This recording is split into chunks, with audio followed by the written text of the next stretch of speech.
Hello students, biology के online क्लासों में आप सभी का एक बार फिर से स्वागत है। डियर स्टूडेंट्स, हम बात कर रहे थे केचुए की आंतरिक संरचना और केचुए की आंतरिक संरचना में हमने बात करी थी केचुए का पाचन तंत्र और केचुए में पाचन की क्रिया को।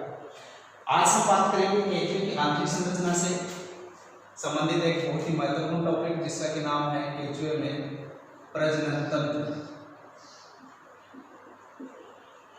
Reproductive system.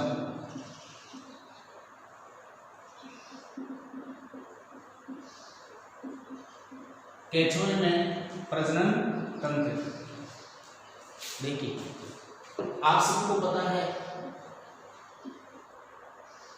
जनन क्या होता है, किसे कहते हैं रिप्रोडक्शन। तो सजीवों का एक मूलभूत लक्षण, सजीवों में पाए जाने वाला एक मूलभूत लक्षण जिसमें वो अपने समान संतति उत्पन्न करते हैं, क्या कहलाता है? प्रजनन कहलाता है। मतलब सभी सजीव अपने समान संतति उत्पन्न करने का गुण रखता है, जिसे हम क्या कहते हैं? प्रजनन या जनन कहते हैं। आइए इस प्रजनन से संबंधित कुछ जनरल पॉइंट्स की हम बात करें। तो देखिए, नंबर 1, आप सभी को पता होना चाहिए कि केचुआ कैसा प्राणी है। तो केचुआ एक द्विलिंगी प्राणी है। केचुआ एक द्विलिंगी अथवा उभयलिंगी प्राणी है। उभयलिंगी प्राणी होता है, मतलब बाइसेक्सुअल, मोनोसियस या हर्माफ्रोडाइट।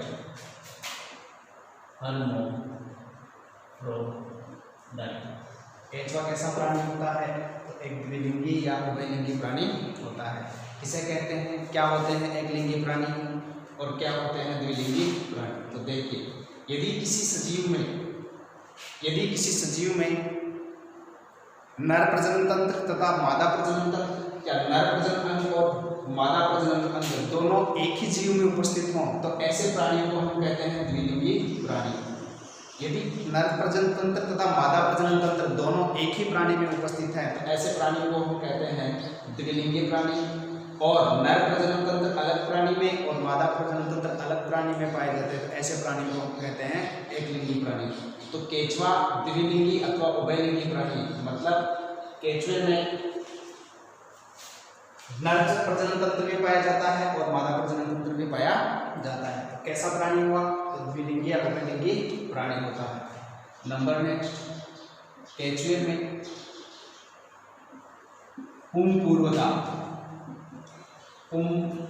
पूर्वता प्रोटेंडर्स अवस्था पाई जाती है। अवस्था पाई जाती है जिससे इसमें स्वनिषेचन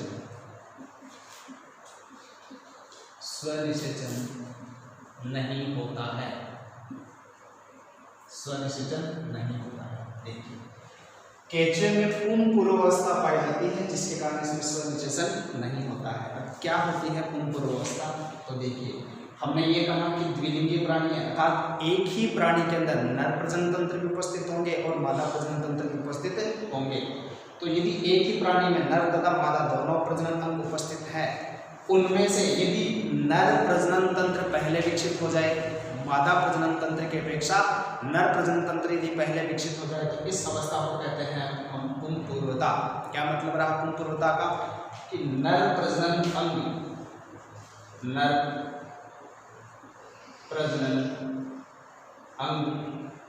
मादा प्रजनन अंगों की तुलना में मादा प्रजनन अंगों से पहले विकसित हो जाए, पहले परिपक्व हो जाए,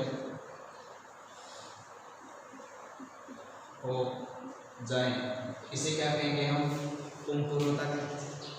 और यदि नर प्रजनन अंग मादा प्रजनन अंगों के बाद में विकसित हो, अर्थात मादा प्रजनन अंग नर प्रजनन अंगों की अपेक्षा पहले परिपक्व हो जाए, इस अवस्था को कहते हैं स्त्री पूर्वता। क्या मतलब रहा? यदि मादा प्रजनन अंग नर प्रजनन अंगों से पहले विकसित हो जाए तो इस अवस्था को कहते हैं अपन स्त्री पूर्वता। स्त्री पूर्वता।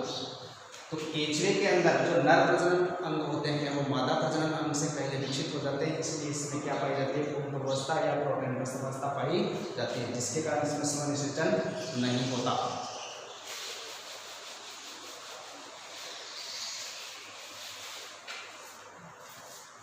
नेक्स्ट,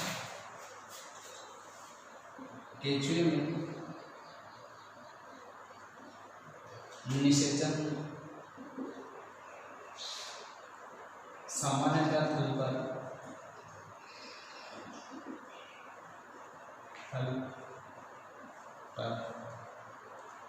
कोकून में होता है।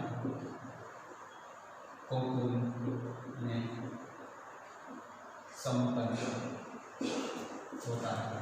निषेचन होगा सामान्यतः कहाँ पर होगा, थल पर होगा और कोकून में संपन्न होता है। नेक्स्ट, केचुए में पर लैंगिक प्रजनन पाया जाता है। देखिए केचुए में क्या पाया जाता है, पर लैंगिक प्रजनन पाया जाता है। क्या मतलब रहा, स्वनिषेचन नहीं होगा, पर निषेचन होगा। क्यों नहीं होगा स्वनिषेचन, क्योंकि पूर्वावस्था पाई जाती है। पर निषेचन के द्वारा लैंगिक प्रजनन होता है, जिसको कहेंगे अपन पर लैंगिक प्रजनन। क्या मतलब रहा, तो पर निषेचन द्वारा लैंगिक जनन होता है। लैंगिक जनन, पर निषेचन के द्वारा क्या होता है, लैंगिक जनन होता है, जिसको हम कहेंगे पर लैंगिक प्रजनन। ये थी केचुए के प्रजनन तंत्र की कुछ सामान्य बातें। हम बात करते हैं कि केचुआ द्विलिंगी प्राणी है। इसका मतलब केचुए के शरीर में नर प्रजनन तंत्र अलग होंगे और मादा प्रजनन तंत्र अलग होंगे। तो हम पहले बात करते हैं केचुए के नर प्रजनन तंत्र।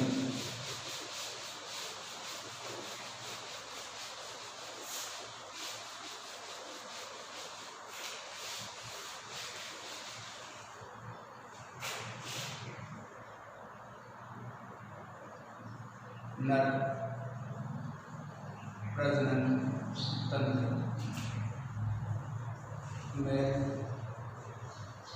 Reproductive system. केचुए का नर प्रजनन तंत्र चित्र में आप देख सकते हो, ये केचुए का प्रजनन तंत्र है, ये मादा प्रजनन तंत्र, और नेक्स्ट जो बचा वो सारे के सारे नर प्रजनन तंत्र के भाग। कौन कौन से भाग हैं, तो नंबर 1 वृषण। यदि हम केचुए के नर प्रजनन तंत्र के भागों की बात करें तो नंबर 1 पर है वृषण, नंबर 2 पर है वृषणकोश, नंबर 3 पर है शुक्राशय, नंबर 4 पर है शुक्रवाहिनियां, नंबर 5 पर है प्रोस्टेट ग्लैंड्स और नंबर 6 पर है सहायक ग्रंथियां।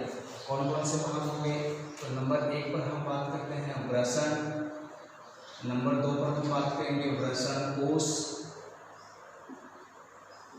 और नंबर 3 पर हम बात करेंगे शुक्राशय, नंबर 4 है शुक्रवाहिनियां,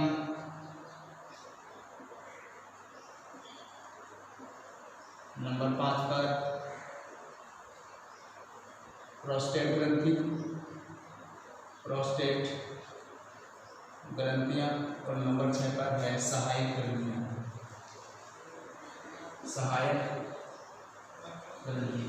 ये सभी भाग मिलकर केचुए का नर प्रजनन तंत्र निर्मित करते हैं। आइए एक एक करके डिस्कस करते हैं इन सभी की। सबसे पहले हम बात करते हैं वृषण की। वृषण टेस्टिस। क्या खास बात होती है वृषण की, तो नंबर 1 पर पहले हम बात करते हैं संख्या में कितने होंगे, तो ये होते हैं 2 जोड़ी। केचुए के नर प्रजनन तंत्र के अंदर वृषणों की संख्या कितनी होगी, 2 जोड़ी। नंबर नेक्स्ट हम बात करते हैं इनकी स्थिति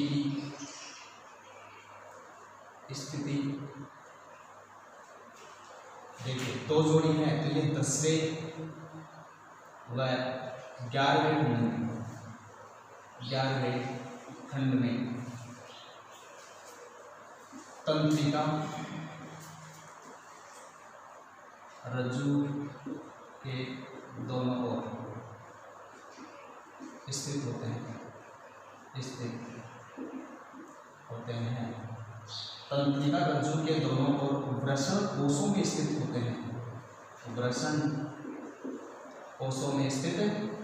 हैं।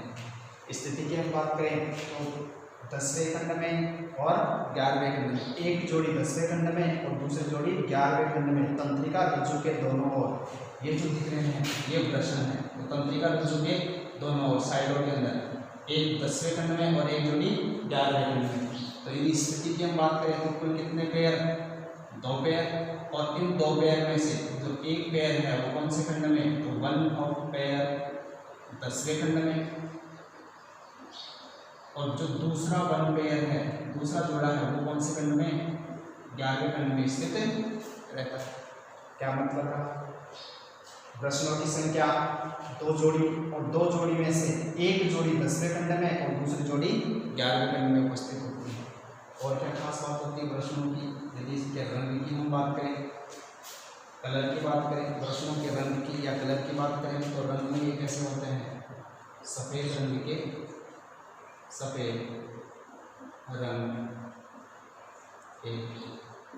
होते हैं। तो केचुए के जो वृषण है वो कौन से रंग के? व्हाइटिश कलर, सफ़ेद रंग के होते हैं। नेक्स्ट, क्या कार्य करते हैं? यदि वृषणों का कार्य हम बात करें तो इनका प्राथमिक कार्य है,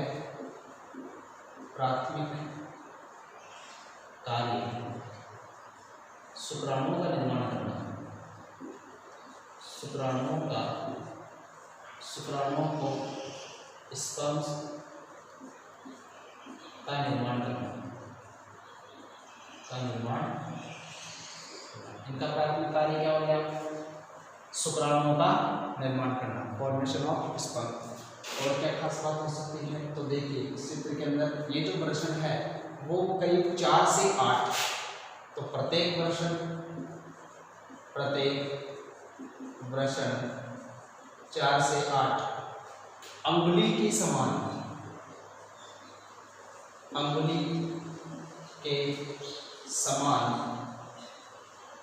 प्रवर्तों का बना होता है।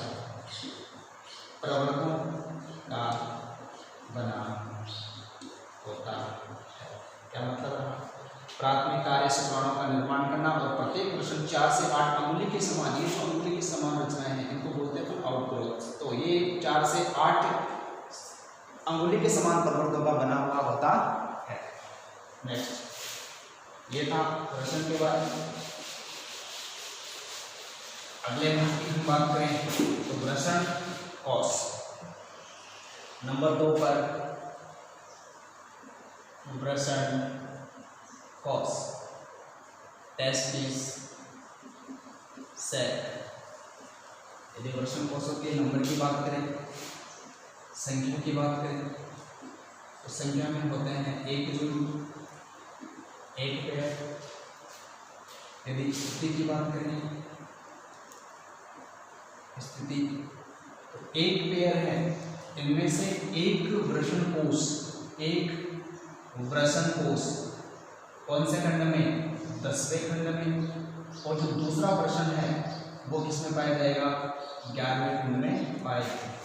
एक जोड़ी है, एक जोड़ी का मतलब 2 वृषण और 2 वृषण कोष, और 2 वृषण कोषों में एक वृषण कोष 10वें खंड में और दूसरा वृषण कोष 11वें खंड में स्थित होता है। नेक्स्ट, यदि क्या कार्य करते हैं वृषण कोष? तो वृषण कोषों का कार्य है, देखिए अभी हमने बात की थी वृषण की, तो वृषण किसमें स्थित होते हैं? तो वृषण कोषों में स्थित होते हैं। तो ये जो वृषण कोष है वो किसको धारण किए हुए होते हैं? तो ये वृषण को और शुक्रवाहिनी कीट को, शुक्रवाहिनी कीट स्थित रहते हैं। यदि वृषण कोषों की बात करें तो क्या स्थित रहते हैं? वृषण कोषों में वृषण तथा शुक्रवाहिनी कीट स्थित रहते हैं। अगले हम बात करें शुक्राशय की। नंबर नेक्स्ट शुक्राशय, सेमिनल वेसिकल,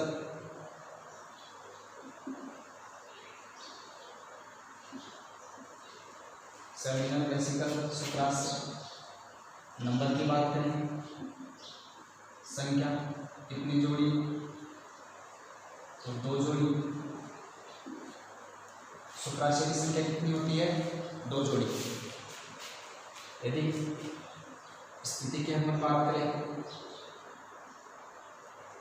स्थिति कहाँ स्थित होते हैं, तो स्थिति 2 जोड़ी है, उनमें से एक जोड़ी, एक पेयर, यहाँ पर सिंगल नंबर था, यहाँ पर सिंगल नंबर था, लेकिन यहाँ पर एक पेयर है। यहाँ पर एक पेयर में से एक प्रश्न कोश 10वें खंड में और एक प्रश्न कोश 11वें खंड में। शुक्राशय की हम बात करें तो 2 जोड़ी, जिनमें से एक जोड़ी शुक्राशय 11वें खंड में, 11वें खंड में, और एक जोड़ी शुक्राशय है वो 12वें खंड में स्थित रहते हैं। स्थिति की बात करें, संख्या में 2 पेयर होते हैं। स्थिति की बात करें तो एक पेयर 11वें खंड में और दूसरा पेयर 12वें खंड में स्थित होता है। नंबर नेक्स्ट कार्य की बात करें, क्या कार्य करते हैं, तो देखिए शुक्राशय से शुक्र द्रव्य,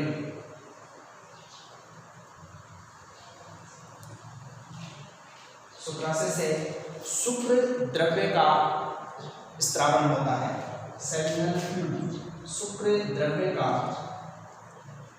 स्त्रावन किया जाता है,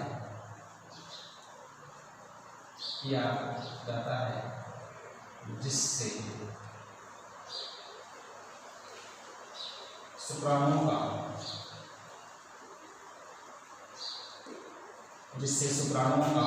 परिपक्वन होता है। परिपक्वन मतलब मैच्योरेशन,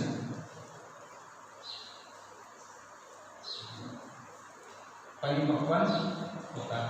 क्या कार्य करेगा शुक्राशय, शुक्र द्रव्य का स्त्रावन करेगा, जिससे शुक्राणुओं का परिपक्वन होगा या मैच्योरेशन ऑफ स्पर्म, इसके द्वारा, तो शुक्राशय के द्वारा स्रावित होने वाले पदार्थ शुक्र द्रव्य के द्वारा होता है।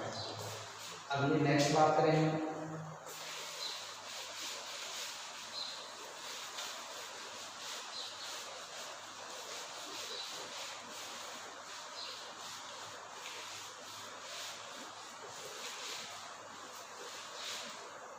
नंबर नेक्स्ट है शुक्रवाहिनी, शुक्र वाहिनियां, वास डिफरेंशिया,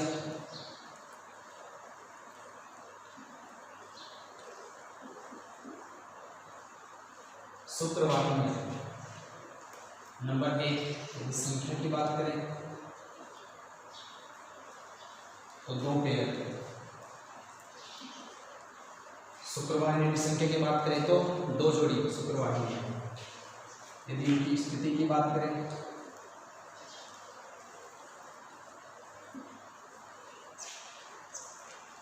स्थिति की बात करें तो 10वें व 11वें खंड से, 10वें व 11वें खंड से लेकर 18वें खंड में ये प्रोस्टेट नली से जुड़ी रहती है। शुक्रवाहिनी की संख्या कितनी जोड़ी, 2 जोड़ी। स्थिति की हम बात करें तो 10वें 11वें खंड से लेकर ये कहाँ तक 18वें खंड में प्रोस्टेट नली से जुड़ी रहती है। यहाँ से स्टार्ट होती है शुक्रवाहिनी और ये कहाँ पे जाकर जुड़ी हुई है, प्रोस्टेट ग्रंथि की नली से जाकर। क्या काम करती है शुक्रवाहिनी, कार्य की बात करें तो ये शुक्राणुओं का वहन करने का कार्य करती है। यदि शुक्रवाहिनियों के प्राइमरी कार्य की बात करें, प्राथमिक कार्य की बात करें तो शुक्राणुओं को वहन करना इनका प्राथमिक कार्य है। अगला हम बात करते हैं प्रोस्टेट ग्रंथि।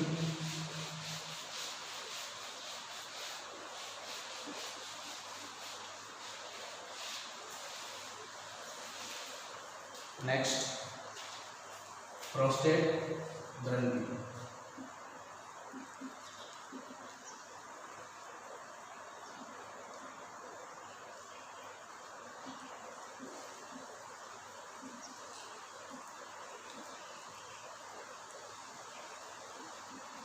प्रोस्टेट ग्रंथि, पहले हम संख्या की बात करें, संख्या नंबर की बात करें तो एक जोड़ी, एक पेयर, संख्या में कितने, एक पेयर।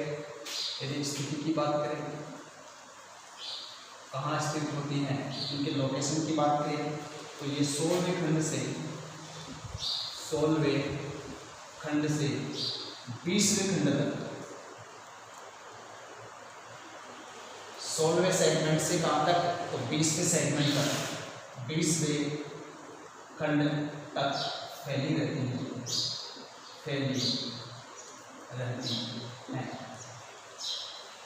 प्रोस्टेट ग्रंथि कहाँ से कहाँ तक, तो 16वें खंड से लेकर ये कहाँ तक फैली रहती है, 20वें खंड तक फैली रहती है। यदि इसके कार्य की बात करें, क्या कार्य करते हैं, तो देखिए प्रोस्टेट ग्रंथियों से एक विशेष प्रकार का द्रव्य निकलता है, द्रव्य स्रावित होता है, जिसको कहते हैं प्रोस्टेटिक द्रव्य। प्रोस्टेटिक द्रव्य, प्रोस्टेट ग्रंथियों से निकलने वाला पदार्थ क्या कहलाएगा, प्रोस्टेटिक द्रव्य। तो ये ग्रंथियां प्रोस्टेटिक द्रव्य का स्रावन करती हैं, स्रावन करती हैं, जो शुक्राणुओं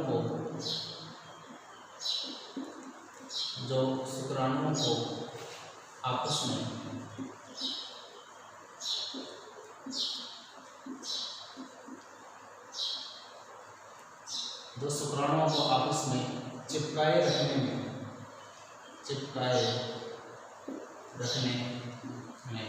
सहायता करता है।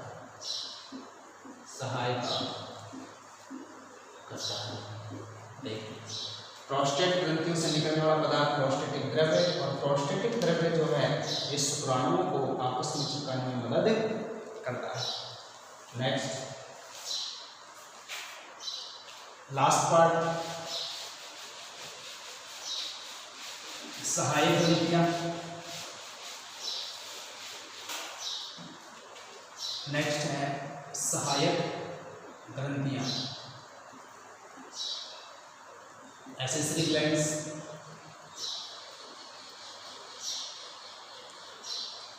सहायक ग्रंथियों की क्या खास बात, यदि नंबर की बात करें, संख्या की बात करें तो संख्या में होते हैं 2 पेयर। संख्या में कितनी होती है, ये 2 जोड़ी, एक जोड़ी ये रही और एक जोड़ी ये रही। तो नंबर में कितने, 2 पेयर, संख्या में 2 जोड़ी।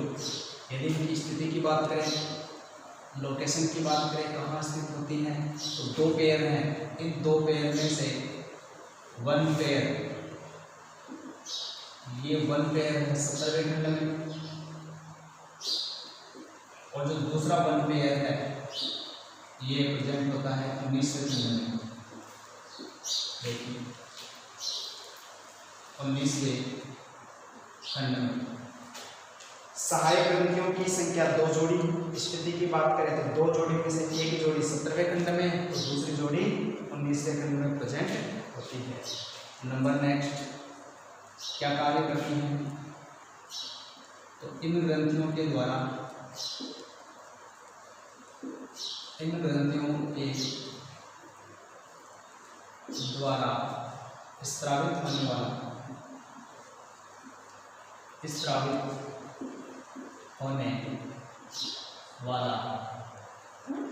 होने वाले पदार्थ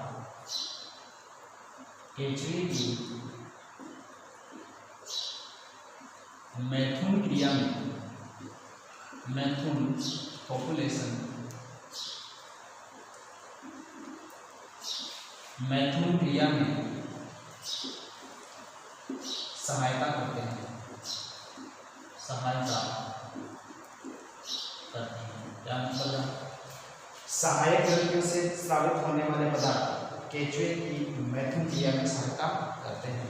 ये पॉपुलेशन या मैथुन क्रिया क्या है, आने वाली वीडियो के अंदर अपने इसको पूरा डिटेल पढ़ने वाले हैं। तो डियर स्टूडेंट्स, ये था केचुए का नर प्रजनन तंत्र। अगले वीडियो में हम बात करेंगे केचुए का female reproductive system. So keep watching my videos. Thanks a lot.